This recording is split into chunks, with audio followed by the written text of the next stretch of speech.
Hello po sa ating lahat. Mapagpalang gabi, marami pong salamat.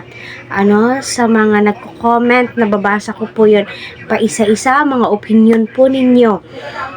So ang topic po natin ngayon ang Jomcarl. Alam naman po natin ang Jomcarl ay umaarangkada nga po dito sa social media at marami nga po ang suporta po nila. At kita din po natin kung gaano ka-thankful itong si Carla nang dumating sa buhay niya ang Team Kalingap.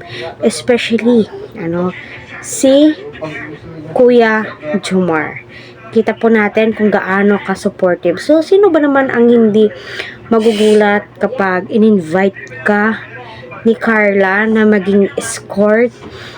So kita po natin yung reaction ng buong Team Kalingap. Natuwa po sila, So sana tuloy-tuloy po yung pagpapasaya po nila, pagpapakilig po nila. Ay wala pong hahadlang. Kasi ang hirap naman po kapag nasa exciting part na tapos biglang may hahadlang. May gagawa ng issue patungkol doon. Ang gusto lang po natin ay maging masaya, good vibes, para sa ganon ay hindi po puro seryoso yung napapanood po natin. Kasi dyan po natin makikita kung ano ang katangian ng isang babae, kung siya nga ba ay mahinhin, hard to get, So kita naman po talaga natin na todo effort po ang Team Jomar, na pasayahin itong si Carla. Kaya patuloy po nating suportahan ang buong Team Kalingap.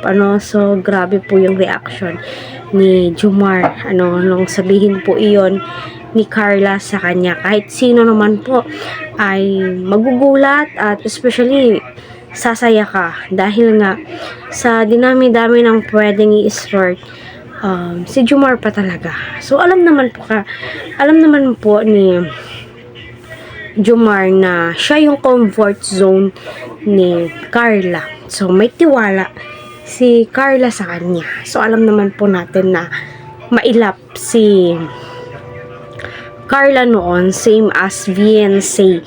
Kita din po natin na mahinhin, mahinahon, So, pinagmamasdan niya or kikiramdam siya sa paligid. Kaya suportahan po natin at maging masaya po tayo sa pag-good vibes na inihahatid ng Jomcarl.